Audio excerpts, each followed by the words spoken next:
Bonjour à tous et bienvenue sur ma chaîne Revue en Vrac. Bon, alors aujourd'hui, je vais vous présenter un couteau, hein, pour changer, hein, vous savez bien, mais un couteau un petit peu spécial, un petit couteau un petit peu particulier.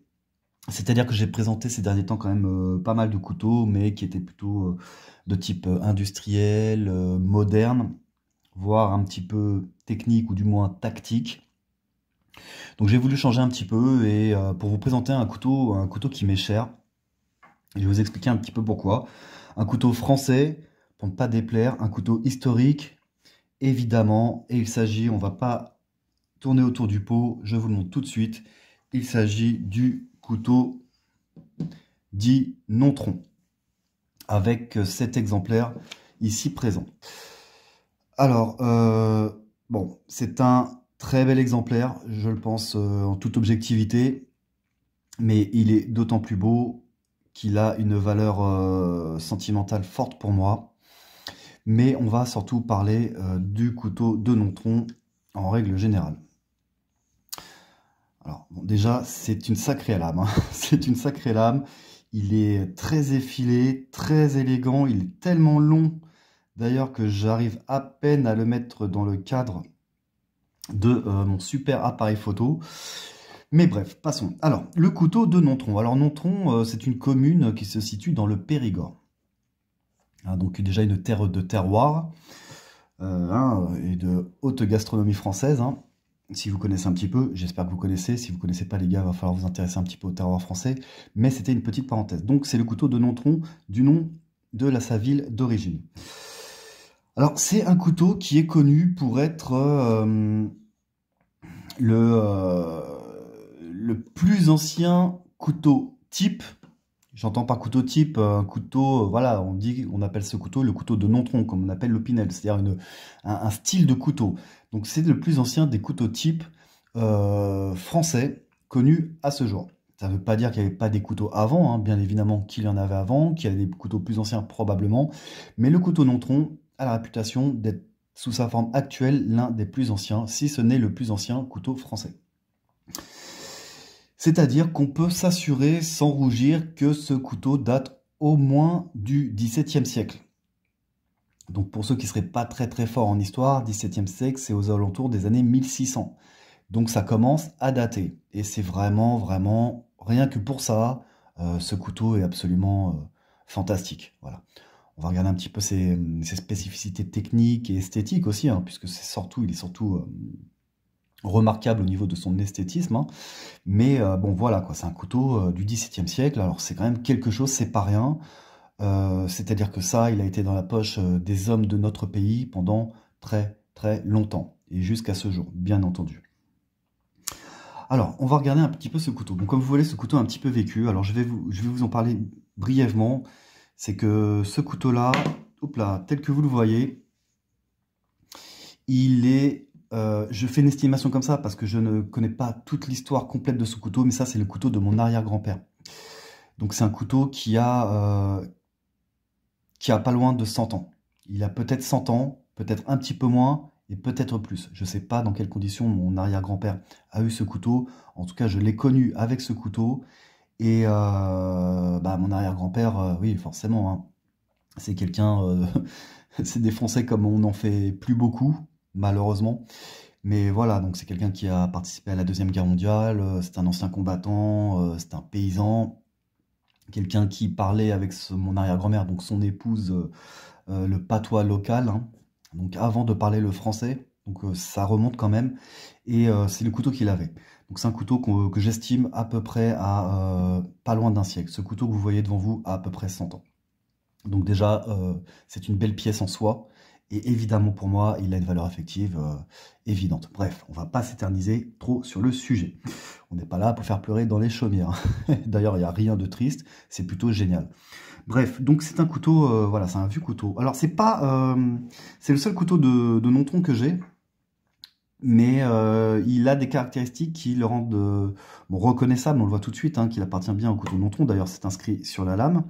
Lame au carbone, comme vous pouvez le voir au passage. Lame qui a été largement très très aiguisée.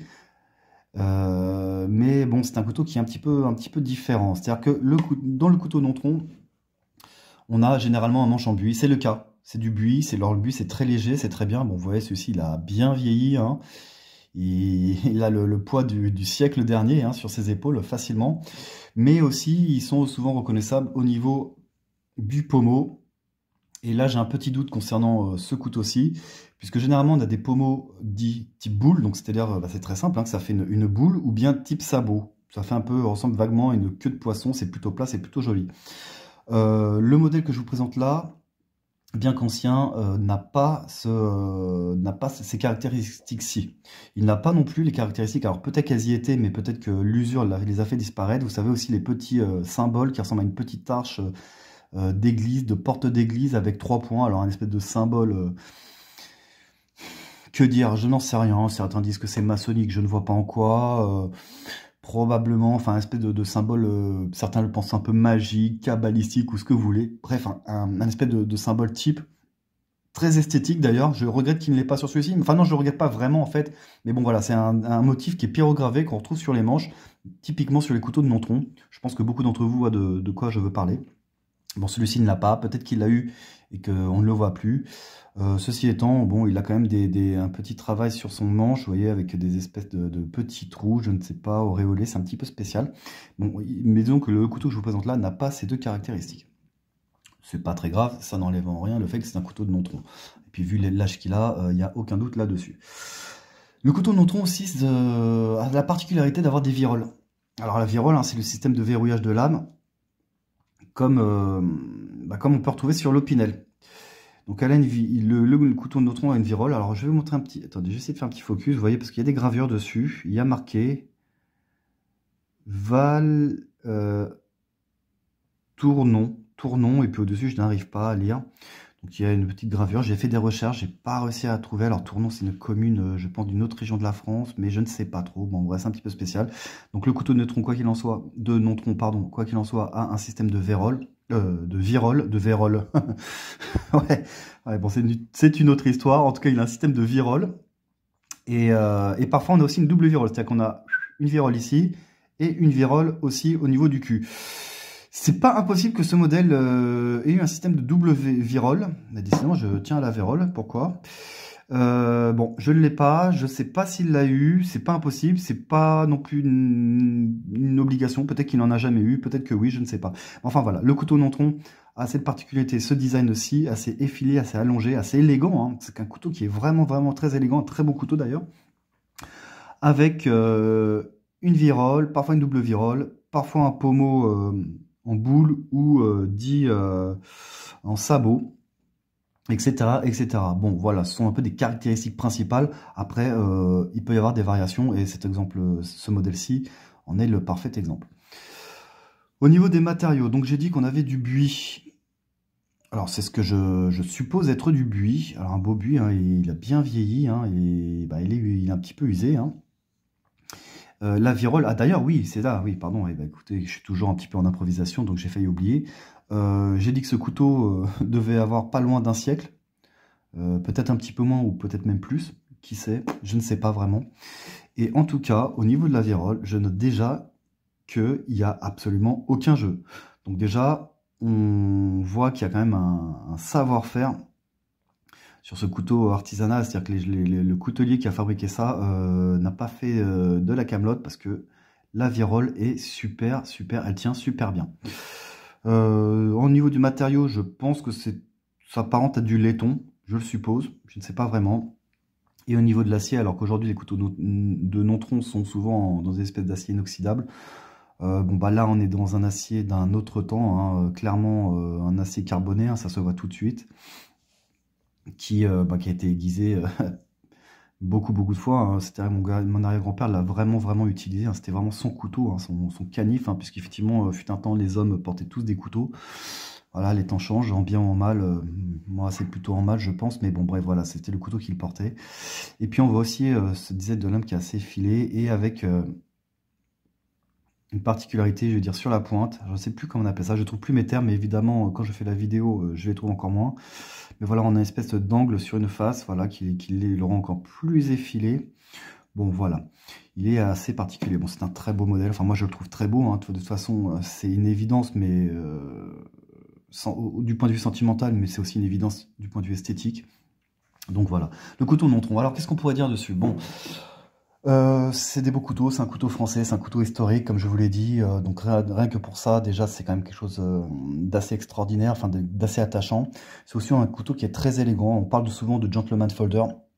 Bah écoutez, là, je pense qu'on a vraiment, avec vous sortez un couteau de ce type-là, enfin, c'est vraiment, c'est la classe, quoi. Là, je veux dire, là, on a un côté un petit peu ancien, historique, terroir, enfin, il y a vraiment quelque chose. Bon, ce couteau-là, je le sors pas parce qu'il est bien trop précieux à mes yeux. Puis en plus, bon, je l'ai un petit peu rafistolé parce que le bois avait été un petit peu fendu. Hop, vous voyez, au niveau supérieur, comme vous le voyez, bon, je l'ai rattrapé, donc il tient la route, hein. Il tient la route, mais bon, j'essaie quand même d'y faire gaffe. Et donc voilà, donc un couteau vraiment élégant, ancien, vraiment un très vieux couteau, vraiment génial.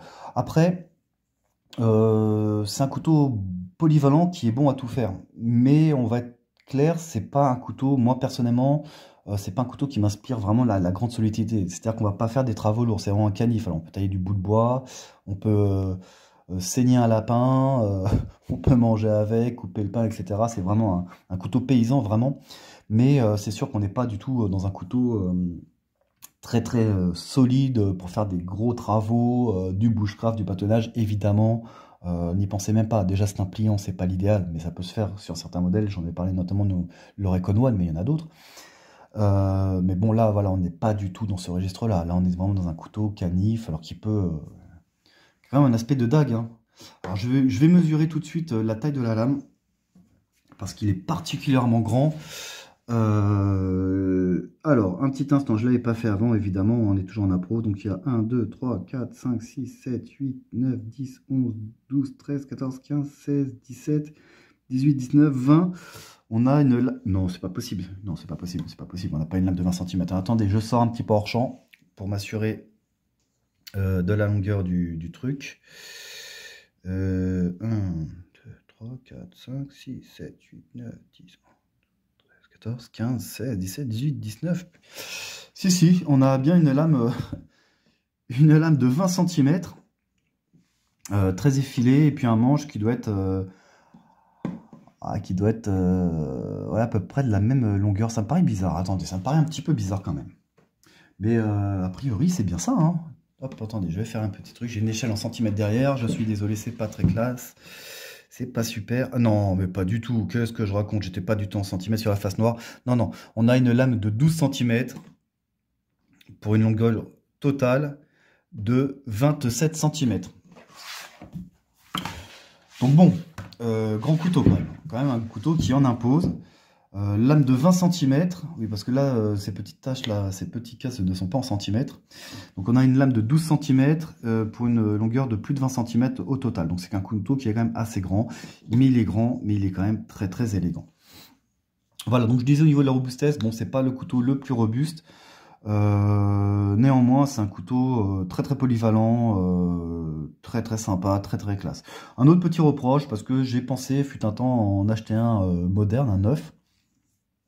Parce que j'aime beaucoup le design de ça, et je trouve que c'est vraiment un couteau qui est chic à sortir, hein, qu'on peut sortir chez des invités, on peut manger avec, ça choquera personne, il a vraiment une touche qui est vraiment très très sympa. Simplement, je trouve que quand même, c'est un couteau en général sur le commerce. Alors celui-ci, il est inestimable, hein, évidemment. C'est un couteau, enfin en tout cas à mes yeux, il est inestimable. Et des productions comme ça, on n'en trouve pas non plus. Mais un couteau neuf de Nontron, on les compte à peu près dans les 60 €. À partir de 60 €. Je dis à partir, ça peut grimper. Donc c'est des couteaux quand même qui sont pas très chers en soi. C'est vrai que 60 €, c'est pas la folie. Mais voilà, c'est toujours pareil quand on compare un petit peu à d'autres couteaux pour 60 € aujourd'hui, il y a des choses qui sont beaucoup plus robustes, beaucoup plus techniques, etc. avec des aciers plus modernes. Donc voilà, il faut comparer ce qui est comparable. Je trouve quand même que les couteaux Nontron sont un petit peu chers. C'est un petit peu dommage. Après, il faut savoir aussi que là, vous achetez quand même une pièce d'histoire, un couteau historique. Vraiment, vous achetez pas n'importe quoi. C'est quand même quelque chose de particulier. Donc franchement, au prix que ça coûte, si vous êtes collectionneur, si vous voulez vraiment, vous êtes attaché un petit peu, vous êtes un petit peu franchouille, attaché aux traditions, etc. Ou pas, hein, d'ailleurs, mais vous aimez les beaux objets parce que c'est un bel objet, ça vaut le coup de mettre entre 60 et 100 €. Alors peut-être qu'il y en a qui doivent coûter plus cher, c'est fort probable d'ailleurs. Mais voilà, il faut compter un minimum de 60 € pour ce type de couteau. Ça vaut le coup, c'est un couteau à avoir. C'est le plus vieux couteau français. Déjà, rien que pour ça, c'est un couteau qui est hautement collectionnable, hein. On connaît tous l'Opinel. L'Opinel est très bien, l'Opinel a une belle histoire, mais là, c'est encore autre chose. On est au-dessus en termes de valeur sentimentale et historique. Voilà, bon, et là, c'est le couteau de mon arrière-grand-père, donc là, il est inestimable, hein, c'est clair et net. Mais c'est un autre sujet. Voilà les amis, bah écoutez, il fallait que je revienne un petit peu aux sources parce que je me suis rendu compte quand même, j'ai fait pas mal de couteaux. D'ailleurs, j'ai fait trop de couteaux en ce moment, il faut que je fasse d'autres choses, j'ai plein d'idées, mais bon, j'ai pas tout le temps la motivation, etc. Donc là, je reste toujours sur les objets assez sympas. Les couteaux que j'aime bien, évidemment, je sais que vous êtes nombreux aussi à apprécier les couteaux. Donc il fallait absolument que je vous présente le couteau de Nontron. Il fallait absolument qu'on revienne un petit peu aux sources. Et ben voilà, c'est avec grand plaisir que je vous présente le couteau de mon arrière-grand-père. Et je suis très très très heureux d'avoir cet objet. Et écoutez, bah, j'espère que que ce couteau vous aura plu, déjà le couteau que je vous présente là. Et puis que j'aurai un petit peu vendu un peu l'histoire du couteau de Nontron, même si c'est pas le couteau parfait, même si c'est pas un couteau tactique, même si c'est pas le plus solide. C'est un couteau qui est merveilleux, c'est un couteau historique, il est de chez nous, il est absolument sublime, élégant. Bref. On va pas revenir, je raconte toujours la même chose comme d'habitude. En tout cas, j'espère que la vidéo vous aura plu. Bah écoutez, j'espère que vous portez-vous bien. Je vous souhaite que le meilleur comme d'habitude. Restez forts, protégez les vôtres et on se retrouve à bientôt pour de nouvelles vidéos. Ciao!